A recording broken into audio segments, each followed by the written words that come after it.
We're week 3 of our Flourishing series, and very glad to have you with us. Our goal, as we said last week, and said the past couple of weeks, is really to have an honest conversation about mental health, to help all of us identify our needs and how we can live into a life that is flourishing, that is what God intended for us. And so we're a third week with folks from Sun Counseling and Wellness. And so I'm really pleased that we have Bailey and Hailey Knox who will be with us today. I'll let them introduce themselves in just a moment, but I will remind you that this class is being recorded. It will be posted on the Pathways to Discipleship website, and that is fpcpathways.com/flourishing. So you can see it, you can share it with friends, you can catch up on previous classes. One quick announcement is that the Flashers book group is having a book discussion on a book by Clint Smith called How the Word is Passed. It is on February 10th, thank you, at 6:30. I'm asking Nan Clark, who is active in the Flashers group. So if you'll be part of that, and you can sign up by contacting Francis Kennedy. So with that, unless anybody else has any announcements, I will welcome Bailey and Hailey and turn it over to you.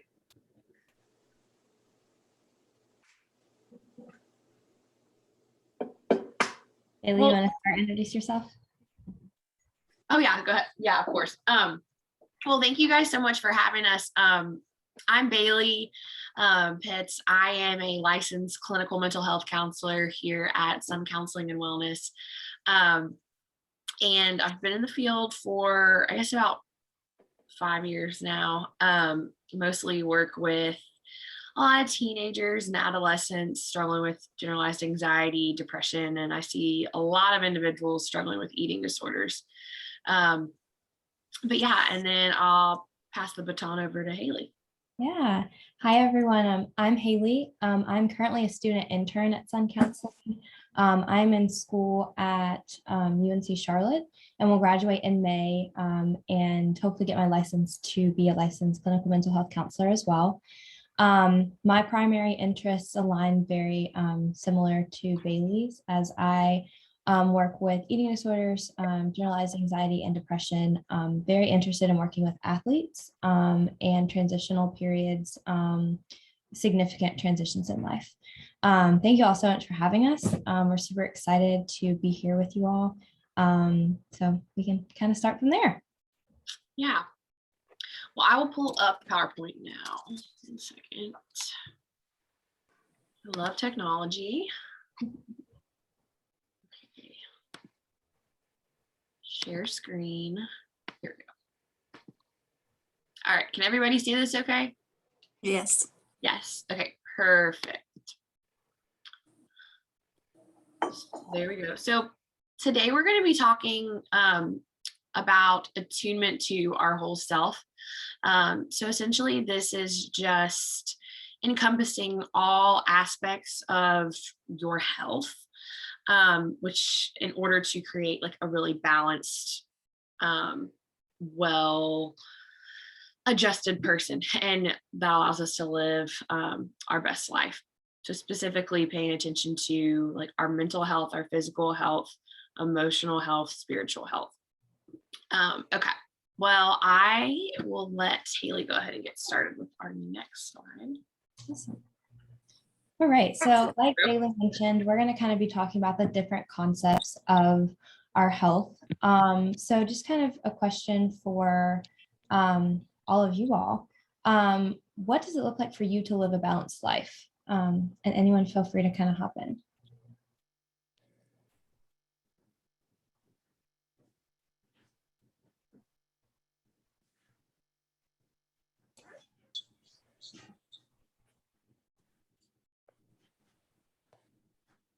Any ideas? Maybe some ways that you take care of yourself throughout the week, or some important values that you hold that you like to instill throughout the week.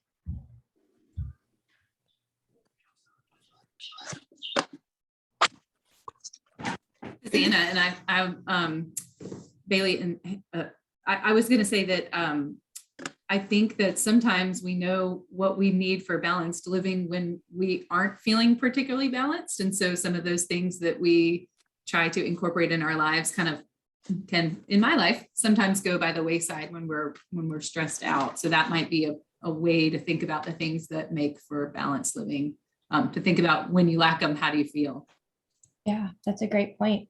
Recognizing that sometimes we don't even realize what it is to live a balanced life until it becomes imbalanced. And we notice kind of the repercussions of that, and what it feels like to live in a stressed out period of time. Does anybody else have any thoughts or ideas of how you try to maintain a balanced life on your day-to-day? Yeah, this is Mike Elliott. I don't do that, but I go to my son-in-law's trainer who tries to make me lift weights, get exercise, meditate, eat well, sleep well, be present in the moment, and things like that. And so I'm reminded every session of some great things I ought to be doing and strive to do. But it's been good. It's been challenging, but I'm not there. Right. Yeah, that's awesome. And to have someone like that to help hold you accountable for those different perspectives and aspects of your life, that's so awesome that you have that in your life. Also important to recognize that balance is pretty hard to get to, right? So it's something that you can constantly kind of strive for, but it's never going to be perfect. And I think another piece of balance is also giving yourself grace when things aren't balanced, and recognizing what you need to pour more time and energy into to get back to that balance when possible. Thank you for sharing. Anyone else have any ideas? Well, I think go ahead, Diane. well, I was just going to say, I've always been a list maker. And, you know, when I wake up, I start my list, and usually, you know, I begin with all my responsibilities that I've got to take care of. And, you know, exercise, I put down at the bottom, and, I don't know, rest down at the bottom. And it seems like by the time I take all my responsibilities taken care of, I'm just worn out. And I realize that I've always been somebody who probably takes on too much, but it's just hard not to do that for me. Yeah, absolutely. I love the idea of making a list, and like you mentioned, incorporating into that list rest time, right? So it's very easy to make a list or even a schedule in your head of the things that you have to get done or even need to get done throughout your day. But are you incorporating time to eat well, time to be social and enjoy time with friends? Are you incorporating movement of some form, and rest even? So even adding to your schedule, sitting down to watch a movie with friends or family, or reading a book, time to do things that incorporate those balanced perspectives of your life that aren't necessarily something to check off your to-do list, that most people would consider a necessity in the day. Good. Anyone else have any thoughts? You have a question in the classroom, Barbara? I want a question. Okay. Just right, I would add eat, pray, love, the book title, but exercise I would add personally for that. Yeah, absolutely. That's great. And I think it's even cool how these days there are ways that we can incorporate multiple things at once. So even if that is, you know, going for a walk and getting that movement piece in, but then also listening to music or a podcast that kind of gets your brain working, whether that's worship music or if you're listening to a podcast where you're learning about something you're interested in that could become a hobby. All of those things are wonderful. So thank you all for sharing. Now I'll kind of go into the self-care perspective. How are you all practicing self-care on your day-to-day, or do you?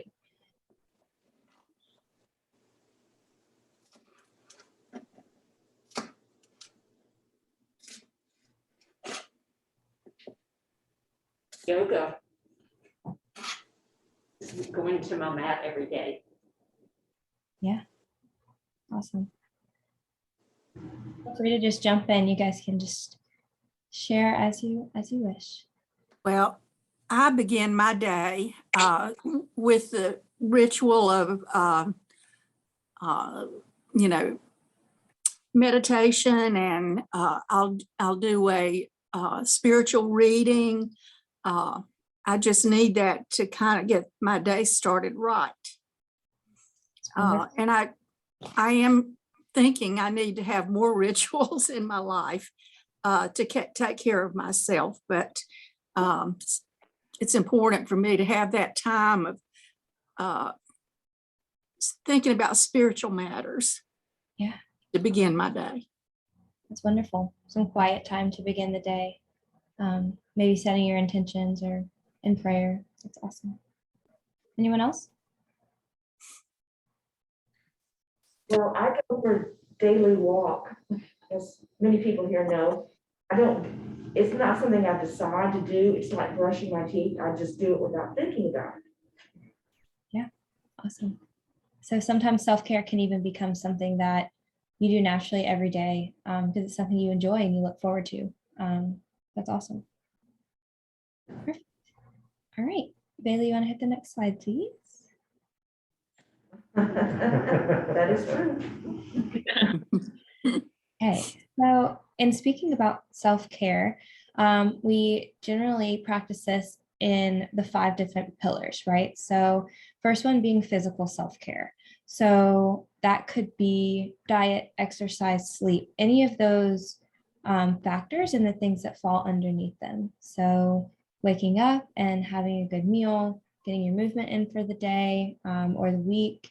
Are you sleeping properly? Are you getting a good 7 to 8 hours of sleep? And is that sleep restful? So you could be spending the 8 hours in bed, but are you getting good rest? Is it replenishing for you? Are you waking up feeling restful? And then we have psychological and emotional, which is going to be your hobbies, taking trips or going on vacation, talking about emotion even. I think that's something that a lot of people struggle greatly with, is talking with others about how they're feeling and being open about that.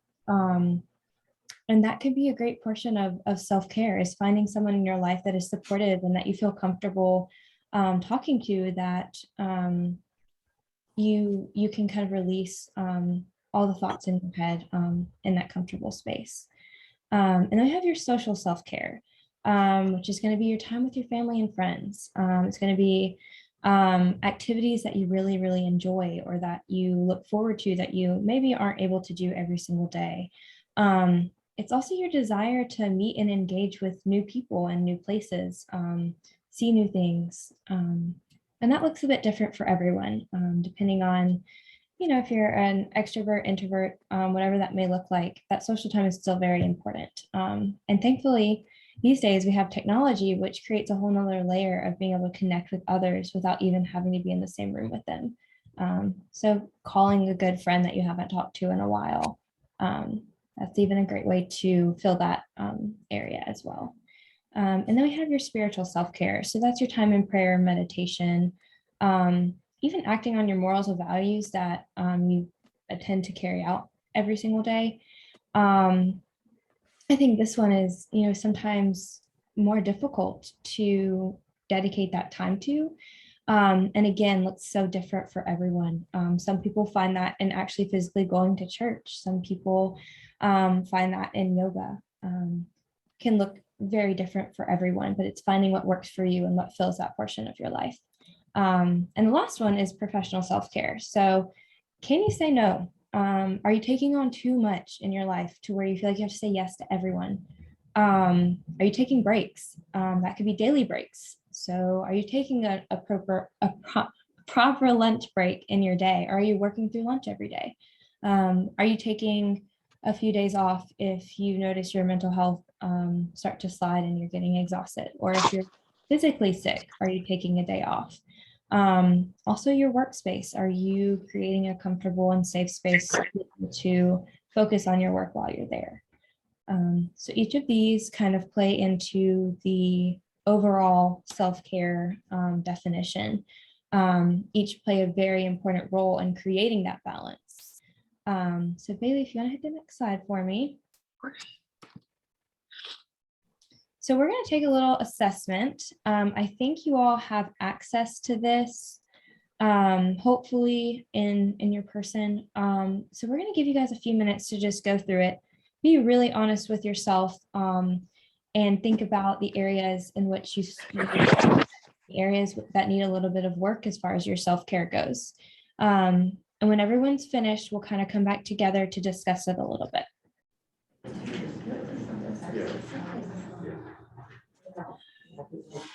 All righty, how's everybody doing? Does anybody need any more time? Yeah, I think we're good. Okay. All right, Bailey, if you'll move forward, I think it's 2 slides. Okay. So kind of in reflecting back on that assessment, I want to hear from you all. What are some strengths that you noticed? And then what are some weaknesses?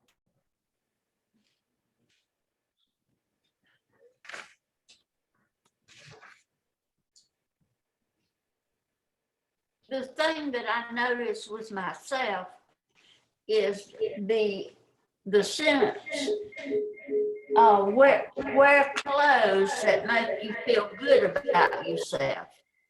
And in the pandemic, sometimes we don't see anybody, so sometimes I have to make sure I look good. I look good to myself, and I'm comfortable with myself. Yeah, that's a really great point. With the pandemic, a lot of times we will stay in our comfy clothes, which is great and wonderful. But is it helpful for you to get dressed up, even if you are sitting in your own house or in your kitchen? Ladies putting a little makeup on, or even, your favorite pair of shoes, whatever that might look like for you. Self-care looks different for everyone. So for some people, it might be wearing your comfy clothes is good self-care. And then for others, it's taking the time to get ready because that's where you feel confident. And that's when you kind of need that boost in your week. Good. Who else?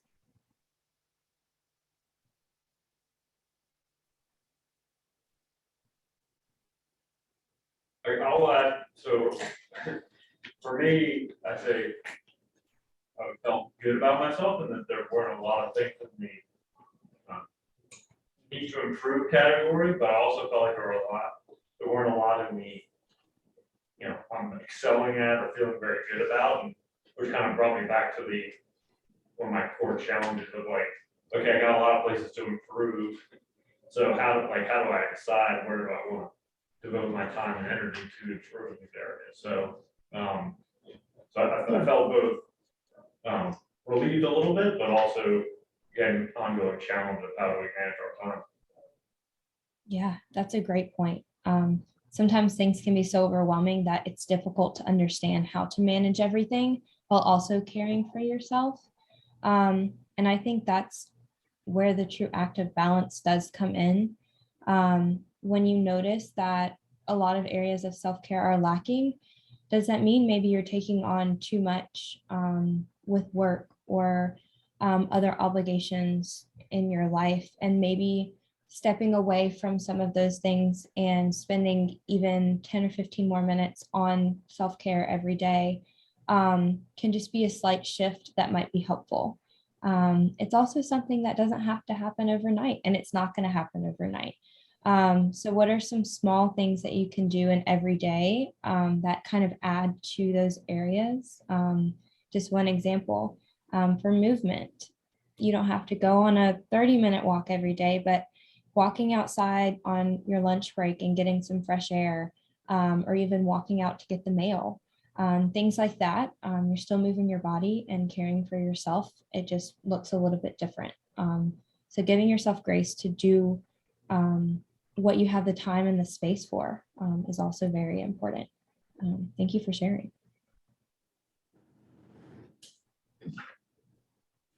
Let's have 1 or 2 more people share.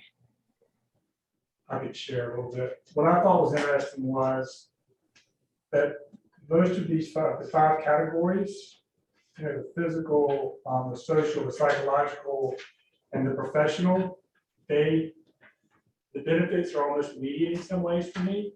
but the spiritual is much longer. And like, given this is a church sponsored event, I mean, it doesn't take much reading the Bible to realize time. Now I want immediate results. And in the spiritual, I don't get the immediate results that you may want to see, but a lot of these things take time. Sure. Yeah, and that's a great point on the spiritual perspective. I'm curious, do you think that some of the acts maybe spiritually in a different way provide something for you immediately? So for example, spending time in prayer before bed, or even taking 10 or 15 minutes to read your Bible every day, does that provide you with comfort? Does it provide you with the ability to lower or manage a little bit of anxiety in your day? Does it bring you peace? Maybe the immediate act is comfort or something that you feel grounded in, and providing yourself with that quiet space to read truth and be in truth. I'm curious if you find that in your spiritual time. I do, and I think there's benefit there. I just think it's harder to measure versus Sure. some of the are easier, a little easier to sort of get, feedback that's measurable, where sometimes in the spiritual it's more challenging, but it's equally, if not more beneficial, if that makes sense. Yeah, absolutely. And a lot of times, honestly, as humans, what we are seeking is that immediate gratification, right? So we want something to make everything better right now. Whereas a lot of acts of self-care are things that are going to benefit us long term, and something that in a daily act will kind of help to improve overall lifestyle and well-being, versus things just immediately getting all better, if that kind of makes sense. So yeah, that's a great. It's an observation more than anything. Just as I was going through it, I was able to sort of say, okay, I know I can get feedback in these areas pretty quickly, and the spiritual one it just takes longer, and again, the process is just as important as the outcome. I get that. It was an observation more than anything. Yeah, and that's a great point. It's harder to sometimes stick to things when it's not immediately changing something or doing something. So good point. Anyone else would like to share? I was gonna say, I've noticed when I did it, all the stuff about taking care of myself and professional, I've done really well the last 2 years, but it's the social part with COVID has been, just so isolating that, even being in church, like I think this is the first time I've been to Sunday school in 2 years. But it's just how much, and that's kind of what I started that I wanted to work on, was because I think we always get too comfortable. Like I tend to be an introvert, so you kind of get used to just being in your house and being with your family and your close friends, and and even working from home, you're not around people who are on Zoom all the time. And so that's the part that I realize I miss the most and really want to focus on. Yeah, that is a really great point. Kind of a show of hands from everyone who found that they scored a little bit lower in that social section than maybe they would have 2 years ago or like pre-COVID.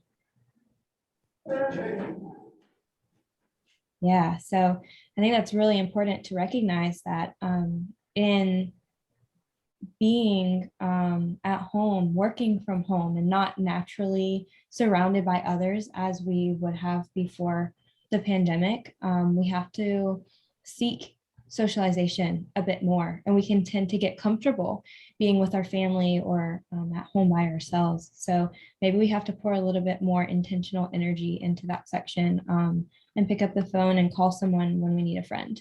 So good point. Awesome. Thank you all so much for sharing. And from here, I'm going to let Bailey take over. Alrighty, can everybody hear me okay? Thumbs up? Yes? Okay, sweet. All right, so one part of self-care that's huge is nutrition.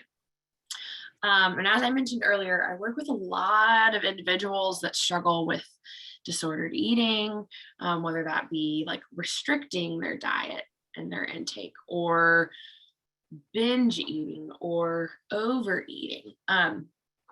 So there's a lot of myths out there that I kind of want to take a little bit of time to dispel. So the 5 food groups, this is something that is so important.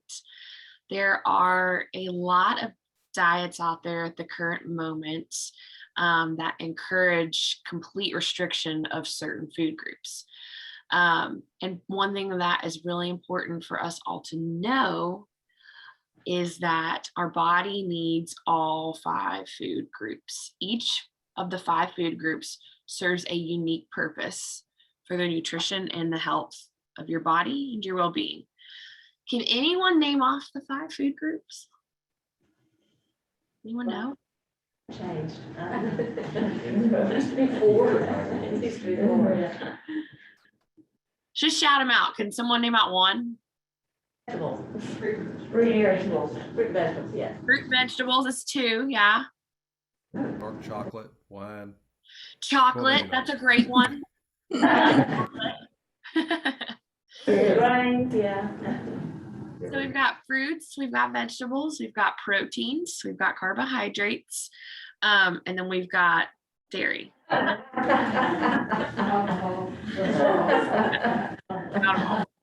And then, our favorite is number 6, chocolate, right? That's a big one for me. Maybe throw some some potato chips in there too. That's a big one for me.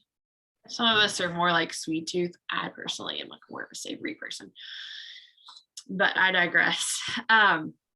So what you may not know is that, like I said, each one of these food groups serves a very, very unique purpose. So some people think sometimes that protein, for instance, is like the most important thing in our diet, and it's very, very important. It gives us lots of energy. It serves a very unique purpose. But one food group that gets really, really just like a bad rap is carbohydrates.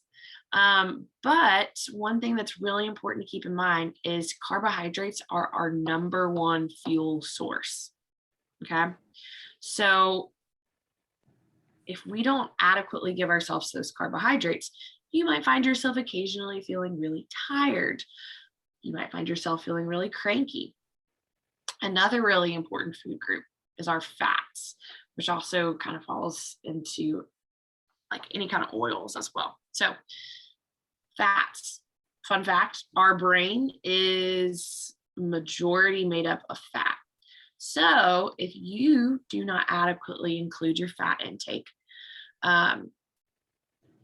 then your brain is essentially not going to be able to function at its proper capacity due to what it's made of. So that's just a little bit of information on the 5 food groups. So intuitive and balanced eating. First, I want to go to the third point really quickly. So diet culture, we love this. Not really. How many of you guys have ever struggled at some point in your life with like yo-yo dieting?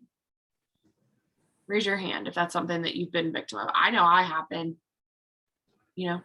It's a very common thing. Sometimes there's all these like trendy diets out here right now. There's like, the ketogenic diet, the paleo diet. I'm sure some people have done Weight Watchers, or there's Noom, or there's all of these really trendy diets. And as I mentioned before, sometimes we run into the issue of these diets will specifically cause us to restrict entire food groups or become super hyper focused on caloric intake to the point that it can honestly become quite obsessive at times. And the thing that is a big struggle with these diets, while, in the moment they could provide some benefit, they typically, what research shows is they're not exactly the most sustainable things in the world. I've known, that's why they call it yo-yo dieting, right? Maybe you do a couple weeks, a couple months where you're doing quote unquote really well on your diet. And then, a big weekend comes up or something, and then you get thrown off. And then, you go off your diet. And then a couple months later, you're like, oh, I should do that again. And then you go back, and then you start over, and then you quit. And it's back and forth and back and forth. So in the long run, what is a much, much, much more successful option is intuitive and balanced eating. Does anybody know what intuitive eating is? Anybody want to take a whack at it? No. Eat when you're hungry and you don't Yeah, eat. I don't know. I heard someone say you eat when you're hungry. It's exactly what it is. It's pretty simple. So our brains and our bodies have these really wonderful things that are called hunger cues. So essentially, it's when our body tells us, I'm hungry, I need to eat. And if you can follow that, it's very successful. Granted, it takes a while to get into a state of intuitive eating. Unfortunately, like I've noted, diet culture and other things in our society have caused us to sometimes throw off our hunger cues. Things like, y'all probably heard this really buzzword term of intermittent fasting. This completely throws off the normal hunger cues that you would have because you go, hours and hours and hours and hours without eating. So if you can follow intuitive eating standards, that will help with your hunger cues. And if you're interested in more information on this, I'd be happy to give you some more info. And then balanced eating. This is really, really important. Everything in moderation is key. Key. So I always tell my patients, listen, I'm not going to tell you to go to McDonald's every single day, but I'm also not going to tell you to go home and eat a pound of broccoli. That doesn't make any sense. What we want is a balanced plate. We want to see as often as possible. This isn't always possible, but a nice mixture of all the food groups. And then we want to see balanced eating throughout the day. So this means like breakfast, lunch, and dinner, and then maybe a few snacks here and there. If you can follow intuitive and balanced eating, there will never be any need for you to go on to a more restrictive diet, unless, of course, there are medical reasons. There's always exceptions to the rule. We always do that. Okay. Any questions about this before I move on to the next slide?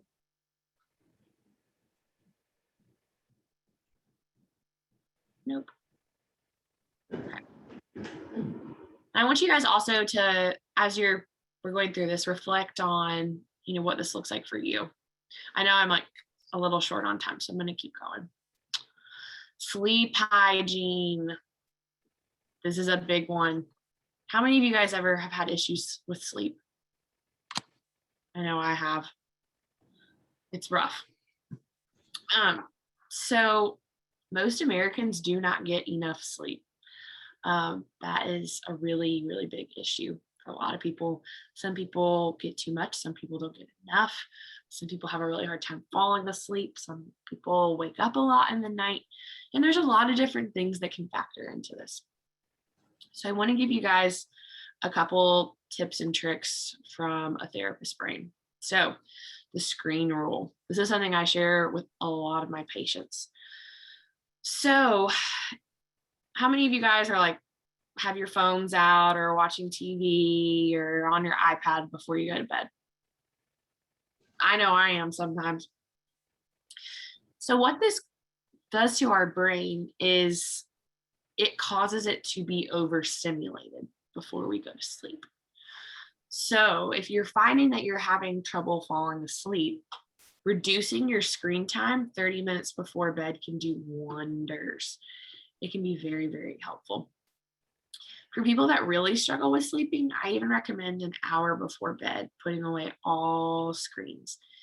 It's very, very, very effective. I have a lot of teenagers that come into my office and they're like, Hailey, I just can't seem to fall asleep. And I'm like, well, what were you doing the hour before bed? They're like, oh, well, I was watching Netflix for 3 hours. I'm like, well, maybe try that. And what do you know? They come in the next week and they're like, Bailey, I slept so well. And I'm like, what did I tell you? So this is super important. Also, I'm sure if y'all probably heard of like the blue light.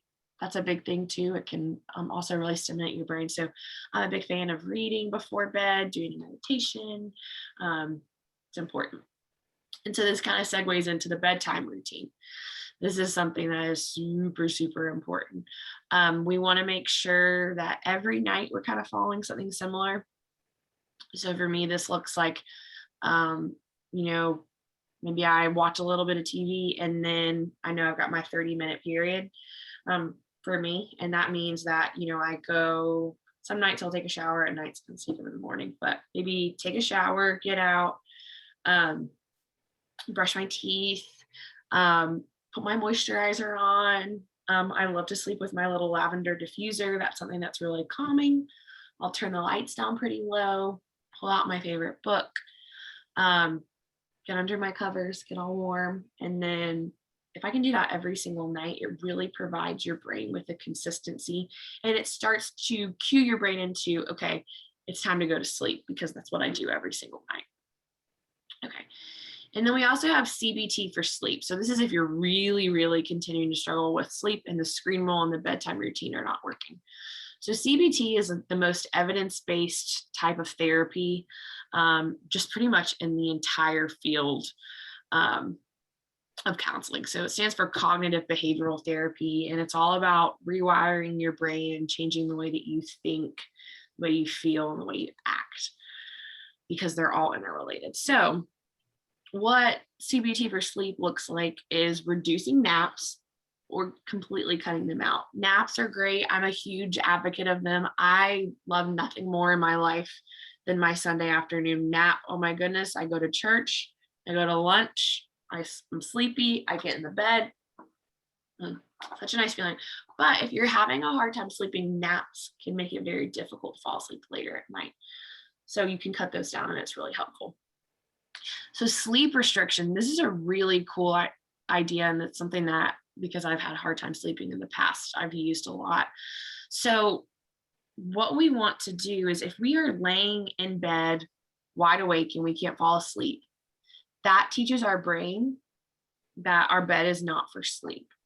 So if you're having a very hard time falling asleep, if you're in bed for more than 15 minutes, just lying awake and you're not getting sleepier, go ahead, get out of bed and grab a book and sit in a chair until you get sleepy, and then get back to bed. And so actually I'll segue into this other one because it's a better transition. So seeing your bed as just for sleep can be helpful. So if you're spending time like sitting on your bed during the day, doing work or whatever it is you might do, that teaches your brain that your bed is not just for sleep. And that can be really confusing for your brain. So what I encourage people to do is make their bedroom like just for sleep and nothing else. And then lastly, sleep environment. So an ideal sleep environment is a cool room, a dark room, and then oftentimes any kind of like noise that can drown out outside noise. So I am a big advocate of the white noise machine. I sleep with it every single night. Some people like calming music. There's even this really awesome thing called the Calm app that has sleep stories that are for free that you can fall asleep to, and they're very calming. So that's all really helpful. Okay, and last but not least, how much sleep do you need? So, because this can also affect your sleep the next night. So if you can see here, so if we're looking at young adult, 8 to 25 years, 7 to 9 is that sweet spot. 6 is a little too less. 10 to 11 is pushing a little too much. And then if you go outside of that, it's either too few or too many. You see adult, 26 to 64, 7 and 9, 10, 6. And if 65 and plus, you've got 5 to 6, 7, 8, and 9. Okay. So I know we're really running short on time, but questions?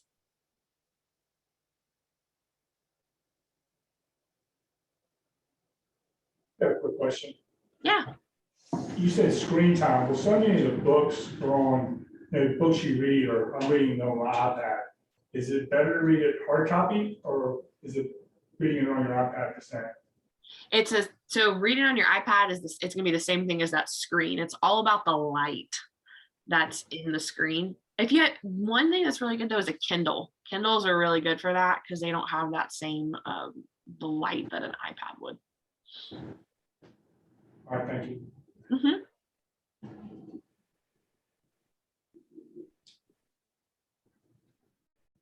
I feel like there's some stuff popping up in the chat. Oh, okay, please email or repost the sleep chart. I will definitely do that.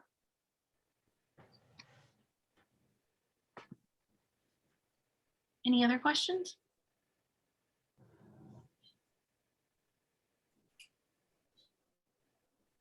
Nope. I've got one. Yeah, go ahead. What's a message that you would want teenagers to know more broadly, just based on your work today? What a good question. So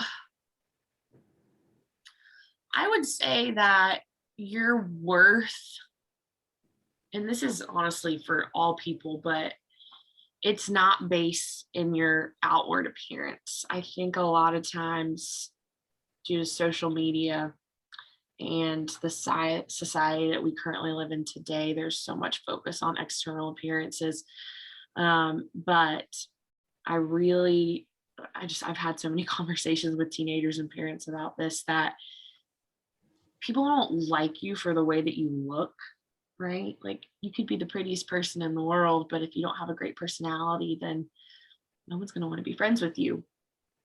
So it's really like what's on the inside that counts the most. People don't remember, how you looked. They remember how you made them feel. And probably somewhat biased on that being what I would say, considering I work with so many individuals that have eating disorders. But fun fact, eating disorders have increased by 200% over the pandemic. And I have seen an outrageous increase in the amount of individuals coming into my office for eating disorder care. So hope that answers your question. Well, Bailey and Hailey, thank you so much for being with us. And this is a great sort of insight into our own selves. And so I think we can all take these home. It gives us something to work on. So we appreciate you being with us, everyone. Thank you. Thanks, guys. Thank you all Thank so you so much. much. Bye. Bye.